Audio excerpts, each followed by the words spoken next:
na'budu wa iyyaka nasta'in. Hanya kepadamu aku menyembah dan hanya kepadamu, tidak kepada yang lain. Aku menyembah dan hanya kepadamu aku meminta pertolongan. Ari menyembah teh, menghamba teh, kan itu teh apa? Tuhan ya. Dan bagi kita, Tuhan kita itu adalah Allah. Dan Allah itu ahad. Ya. Jadi tidak kepada yang lain. So, kenwe lah enggak loler. Soalnya tas mabit jempe ongkoh deh. Daripada gugah rarecet. Ngan bapak-bapak jeung ibu-ibu geus sarua milu. Keun wae. Ya. Nah, hadirin sekalian, kalau misalnya kita hanya menghamba kepada Allah Subhanahu wa taala, berarti pertama kita mengakui bahwa Allah itu adalah Tuhan satu-satunya kita. Ya. Satu-satunya kita pertama yang menciptakan. Ari menciptakan mah sigana umat lain juga mengakui bahwa Tuhan itu adalah yang menciptakan kita. Gitu ya. Tapi juga kalau kemudian mengakui bahwa Allah itu adalah hanya satu-satunya yang memelihara. Ya. Kalau memelihara mungkin juga umat yang lain mengakui.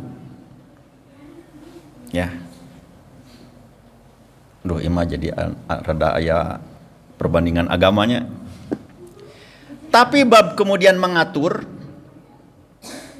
membuat aturan, dan kita harus mengikuti aturan dari Allah Subhanahu wa taala, tadi dia mulai beda. Ya. Contohnya apa? Ayeuna Ramadan, tinggal di pasar, tinggal di warteg, seueur dampal anu ngagarantung. Gitu. Abdi kamari ke Jakarta, di pusat kota, di Bundaran HI, bari ngabuburit tos beres kegiatan, ya milarian kanggo takjil dan kemudian makan. Dan eta sepanjang jalan puntennya ngararoko teh biasa we gitu. Dan ai ningal tina tampilan mah imam muslim gitu. Dan itu biasa. Makan di kafe, ngopi, ngerokok. Begitu. Baheula mah mun ningali kita sok ambek. Atuh da memang bade teu ambek kumaha kieu geranya. Keur barudak murang kalih keneh dibonceng ku abdi teh. Sonten-sonten ngabuburit. Bade meser gorengan. Dan kita kan mendidik anak-anak kudu puasa. Padahal belum balik, tapi kan untuk pendidikan. Rek ka tukang gorengan, punten. Aduh, aya tukang ojek tadi dia. Mun aya ge di dia mah tukang ojekna saroleh insyaallah. Dengan enaknya gitu kan, urang keur ngadidik barudak bahwa puasa teh wajib. Ari ieu ngaroko saenakna gitu kan. Kumaha ya saya ngabdidik budak gitu. Jadi rada ambekna teh didinya gitu. Tapi pas kadienakeun tercerahkan juga bahwa nyakeun wae. Da perintah saum teh hanya bagi orang yang beriman. Anu teu puasa nya teu iman, selesai. Jadi kita sampaikan aja kepada anak kita. Bi atau Pak, kunaon itu mah teu puasa? Padahal geus dewasa. Berarti teu iman. Gitu selesai. Gitu aja. Kalau kamu mau enggak puasa enggak apa-apa juga. Tapi kamu berarti tidak termasuk orang yang beriman, begitu. Gitu aja. Ya. Dan itu ya ayyuhalladzina amanu jelas kutiba alaikumussyam. Hei orang yang beriman, diwajibkan kepada kamu untuk berpuasa sebagaimana Allah mewajibkan kepada umat sebelum kamu. Begitu. Ya. Nah, kemudian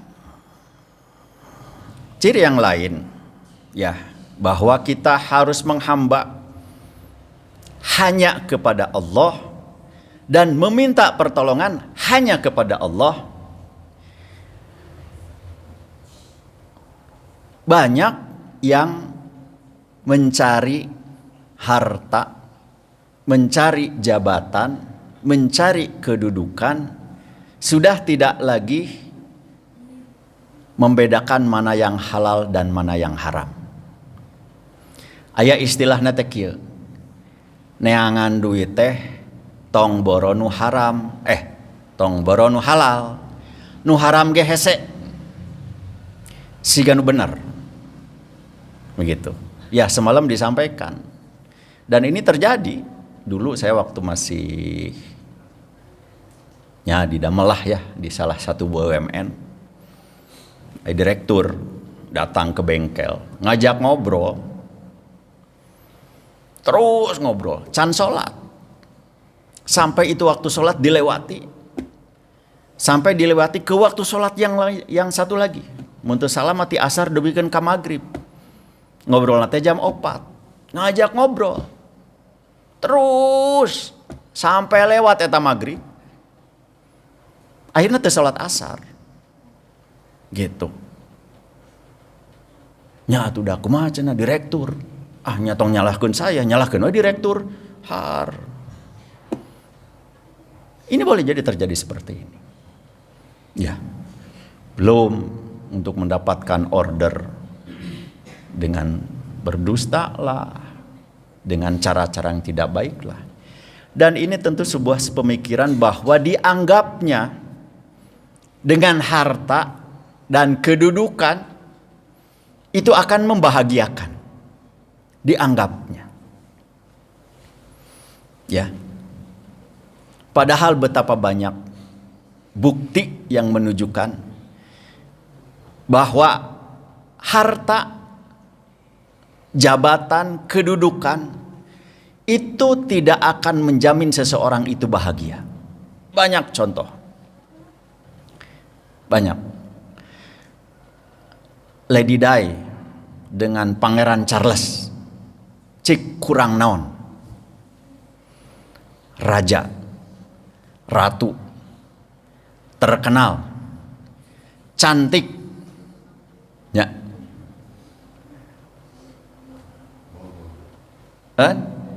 Kumaha? Nah nanyakeun bogo jeung henteu. Geus maot. Tapi saya memang bener, aduh jadi kaingetan. Favorit memang baheula. Udah jauh. Tak. Mi eta model rambutnya siga gitu Mi. Bener gitu. Tapi sok kurang apa? Benar nggak? Michael Jackson kurang apa?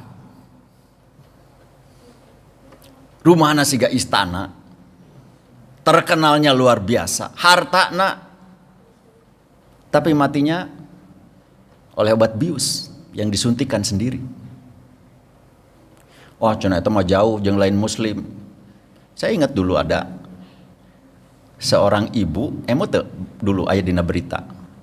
Dia lulusan ITB. Mun teu lepat mah karyawan BCA.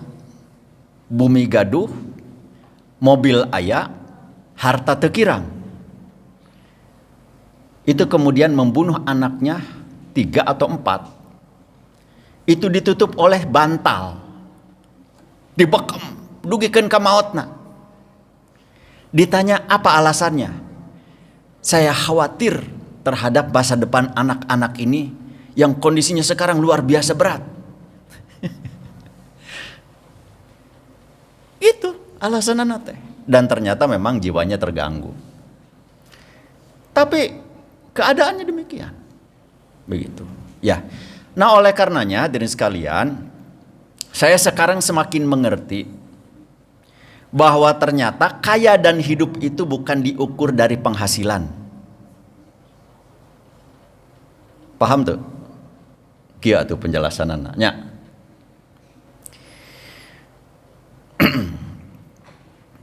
Seseorang berpenghasilan sebulan 50 juta. Itu kita anggap dia kaya atau miskin? Punten dia mah. Kaya atau miskin? Rada mikir soalnya tadi guys pakai pengantar. Kaya miskin? Kan? Kaya. Belum tentu. Karena kaya atau miskin itu ternyata itu terkait dengan sikap. Terkait dengan diawali oleh pemahaman terhadap harta. Diawali terhadap mindset. Ya. Dia berpenghasilan 50 juta, boleh jadi sebenarnya dia miskin. Kenapa? Karena keinginan dia 100 juta. Naik gajinya 75 juta, kahayangna 150 juta, bahkan 200 juta. Jadi hirupna teh mengeluh weh gitu. Karena kurang terus gitu.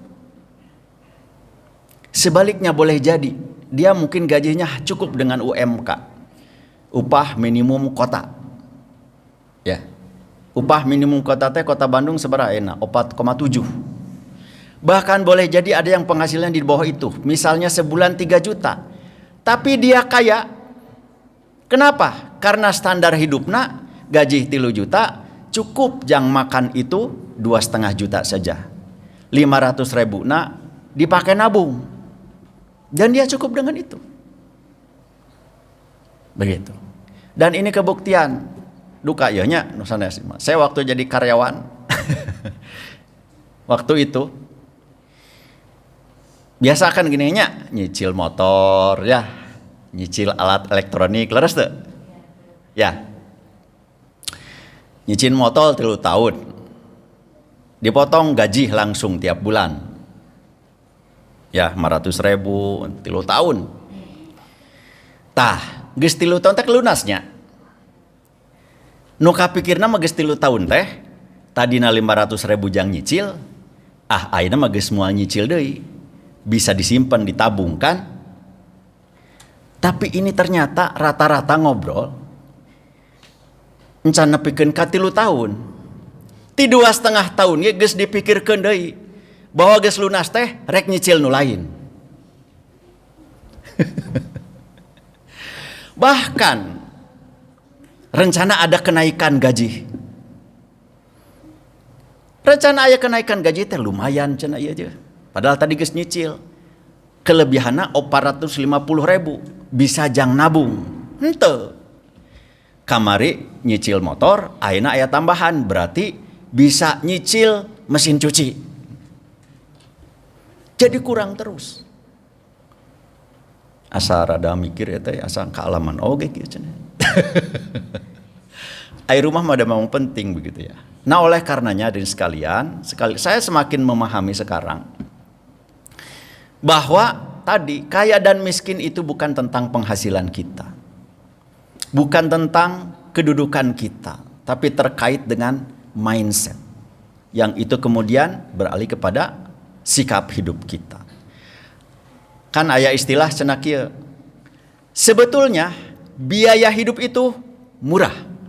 Yang mahal gaya hidup. Ukuranna mah kieu ternyata. Cik Ari kamu meser motor nu alus siga kitu gitu ya. Emang teu bisa nu leuwih murah? Ah, nya hoyong weh, tah hati-hati. Nya lamun judulna hoyong weh, buating eta teh jang gagayaan, harus dievaluasi gitu ya. Tapi lamun hanya sebagai kebutuhan, apakah kudu anu 50 juta? Teu cukup anu second 10 juta. Dan itu nyebelinya cash. Teu kudu nyicil gitu. Antara kebutuhan dan keinginan. Berarti ini terkait dengan pengendalian keinginan. Gitu. Dan buktinya di dia ya pensiunan anu kenging pensiun padadang nya cing sok padadang ayeuna keur dinas jeung ayeuna pasti pengeluaran menyesuaikan dengan uang pensiun leres padadang. Iya tuh darek ajol-ajolan dari pangansialan sakit tuh gitu. Kalau misalnya kemudian keinginan tidak dikendalikan, nganggap masih kene sarua jeung keur dinas, pasti menderita. Tapi ai padadang mada soleh atuh. Amin. Amin atuh padadang. Amin. Ya. Itu pasti ini pensiun itu saya juga baru paham gitunya. Nah, pensiunan itu ngedrop penghasilan tuh. Makanya ada yang disebut dengan post power syndrome. Gitu ya, post power syndrome teh sindrom atau penyakit setelah berhenti atau setelah pensiun lah. Aduh jadi rada ya ogenya abdi sate acana misalnya ya nya kerja di ketua DPD. Mobil operasional disiapkan, supir disiapkan, sekpri aya gitu. Jang upload di medsos teh nu moto geus aya gitu. Ayeuna tos henteu deui, mobil dicandak da inventaris. Sopir teu aya. Sekpri geus sami teu aya. Ini kalau tidak siap mental, biasa nitah-nitah atuh. Ya. Wah, ini post power syndrome. Biasa tas wae dipangmawakeun. Rek jajan, geus teu mikir bayar. Aduh. Tapi setelah tidak itu semuanya diambil dan itu banyak yang post power syndrome itu. Jadi setelah kedudukannya diambil, itu siap. Itu post power syndrome namanya. Begitu. Nah, jadi ini juga ternyata yang membedakan antara miskin dan zuhud. Cek punten ieu mah. Pemahaman secara umum nu dimaksud zuhud kumaha coba? Lieur deui wae cenah ieu mah. Dulu kan bayangan kita nu namina zuhud teh penampilan sederhana gitu. Bahkan boleh jadi compang-camping gitu. Sama ternyata zuhud juga itu bukan tentang keadaan, tapi tentang sikap juga. Jadi nu gampangna teh antara miskin dengan zuhud dan perbandingan sikapnya terhadap harta, ari miskin mah ditinggalkan dunia. Ari zuhud mah meninggalkan dunia. Paham tuh? Rasulullah Shallallahu Alaihi Wasallam itu orang kaya, rek teu kaya kumaha. Pada usia 25 tahun masih bujangan, menikahi Siti Khadijah yang janda, itu maharnya 100 ekor unta, jeung cash, ya, sanes nambut ka koperasi atau KBRI cash. Kamari meser sapi sebaraha ekor 20 juta. Onta dengan sapi besaran mana? Besar onta. Harganya lebih mahal lebih murah. Katakanlah 50 juta dikali 100 sebaraha? 5 miliar maharna teh cash. Ya? Oh siap. Oh sami sareng abdi percanten lah Pak Haji teh atuh. 5 miliar. Ya. Cash. Teu dianjuk. Urang mah geus mahar dipasikeun diinjem deui. Asa curhat ieu mah. Tapi geus dibayar deui ayeuna mah. Curhat ya. Ya, nambutlah. Kade ya nya ngemutan. Eta teh mahar teh hak istri. Kedah dibayar mun ditambut. Gitu.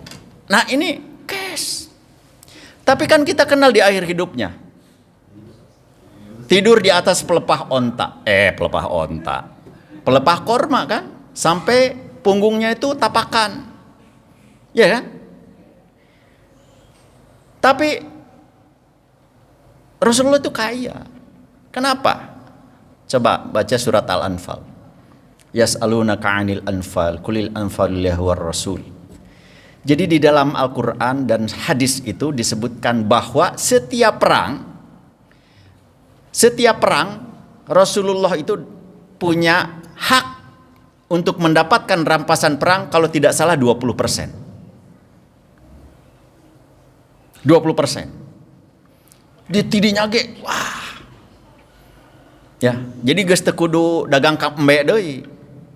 Tina hasil perang ge 20%. Tapi dikemanakan? Dibagikeun. Kenapa? Geus cukuplah dunia mah. Sudah cukup. Ya, dikasih buat anak yatim, buat yang janda. Kemudian juga ya sampai dinikah itu karena menolong dan perintah Allah Subhanahu wa taala.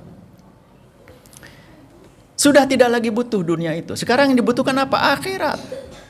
Surga Allah Subhanahu wa taala. Tak ari nu miskin mah ditinggalkeun dunia. Tadi terusnya diuudag. Nepikeun ka cek paribasana sirah jadi suku, suku jadi sirah. Digawe 24 jam. Salat poho. Halal haram teu dihiraukeun. Tapi tidak pernah cukup. Karena tadi tidak bisa mengendalikan keinginan. Jadi ditinggalkan ku dunia teh gitu. Diudag-udag tapi ditinggalkan. Eta bedana teh. Jadi sama. Miskin dan zuhud itu terkait dengan sikap. Bukan tentang keadaan. Khalifah Utsman bin Affan dengan Khalifah Ali bin Abi Thalib itu beda penampilanana. Utsman itu perlente. Emang orang kaya. Kan sampai sekarangnya masih punya wakaf pohon kurma. Punya Utsman itu. Rekening na aya keneh. Perlente. Tapi takwa. Kaya. Nabi Sulaiman. Ya. Raja beghar. Gitu. Tapi takwa kepada Allah Subhanahu wa taala. Sayyidina Ali beda. Dia lebih sederhana. Hartanya sedikit. Tapi juga takwa. Imam Syafi'i itu pernah dalam dirinya terpikir bahwa saya mencari ilmu, dengan ilmu itu wisnu untuk bisa mendapatkan harta. Tapi cenah ieu teh salah, ieu teh ini pola pikir siga kieu teh. Akhirnya pokoknya manggeus we jadi ulama gitu. Dan keadaannya sangat sederhana. Tapi takwa ke Allah Subhanahu wa taala. Itu yang dimaksud bahwa sebetulnya derajat kita yang paling mulia di sisi Allah Subhanahu wa taala itu adalah ketakwaan. Ketaatan kita kepada Allah Subhanahu wa taala dan semaksimal mungkin kita meninggalkan larangan-larangan Allah Subhanahu wa taala. Terserah rek beunghar, rek miskin, rek pejabat, rek rakyat biasa. Nu penting mah takwa ke Allah Subhanahu wa taala. Maka dia meskipun kaya henteu pepeuleukeuh gitu. Pepeuleukeuh kita kumaha? Mulak cangkeng dinu tak-tak cenah. Merasa dirinya mulia. Orang yang paling mulia derajatnya dibandingkan dengan yang lain gitu. Orang yang miskin pun maksudnya hartanya sedikit, manehna teu minder. Pe ku eda. Ais ka surga mah teu ditentukeun ku eta. Tentukan oleh apa? Oleh ketakwaan. Oleh taat kepada Allah Subhanahu wa taala. Gitu. Sigana masa kitu we heula nya. Loh geuningan teu karaos. Sabaraha menit. Hatur nuhun sareng hapunten.